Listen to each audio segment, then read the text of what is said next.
अब जो benign ovarian tumours का चैप्टर आ गया ये, तो बिनाइन ओवेरियन ट्यूमर्स ये हैं functional inflammatory germ cells epithelial sex cord tumours, ये सब हैं फॉलिकुलर सेल्स ट्यूब एंडोमेट्रियम, ये सब नाम आपको याद रखने हैं, ठीक है जी। अच्छा जी, most benign ovarian tumours will be diagnose following investigation of women complaining of acute pelvic pain और क्रॉनिक पेल्विक पेन और noticing the presence of an abdominal mass. They may also find incidentally during a gynecologic examination or pelvic ultrasound. Ultrasound कराने गई किसी और वजह से और ovarian tumour आ गया। The DD of pelvic mass includes tumours of the adjacent structure, जैसे uterus का है, ब्लैडर का है, बॉबल का है, या प्रेगनेंसी भी डिफरेंशियल डायग्नोसिस में आती है।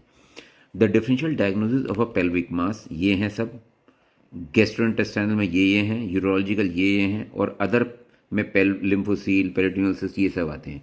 The presentation with different types of benign ovarian tumours varies with age. Functional cyst are common in youngers, adolescent and womens in reproductive age group.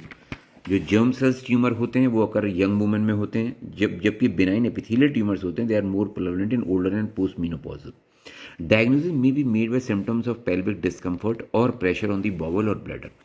Acute pain may represent torsion of a cyst, rupture, or hemorrhage into it. Abdominal and bimanual pelvic examination may elicit a pelvic abdominal mass that may be tender and will be separate from the uterus. ये बड़ी important बात है, it should be separate from the uterus.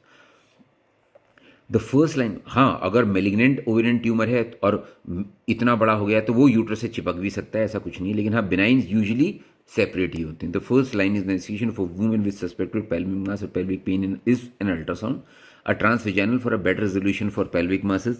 Transabdominal is indicated in women who have never been sexually active or in combination with transvaginal where a large uterine mass extends beyond the pelvis and into the abdomen are present. Additional imaging with CT scanning or MRI can further characterize the nature of ovarian cysts, especially where they are thought to be potentially malignant. Serological tumor markers should also be taken to help determine the type of ovarian cyst and differentiate between benign and malignant tumors.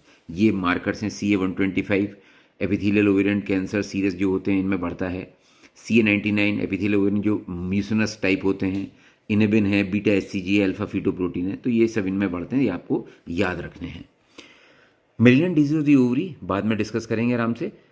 A pregnancy test should be performed to exclude pregnancy. Inflammatory markers such as C-reactive protein, WC count are important if the differential diagnosis includes appendicitis or a tubo-ovarian mass.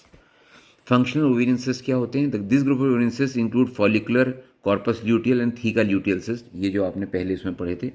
The risk of developing functional cyst is reduced by the use of the combined oral contraceptive. Little is known about their etiology, but diagnosis is made when the cyst measures more than 3 cm. Normal ovular follicle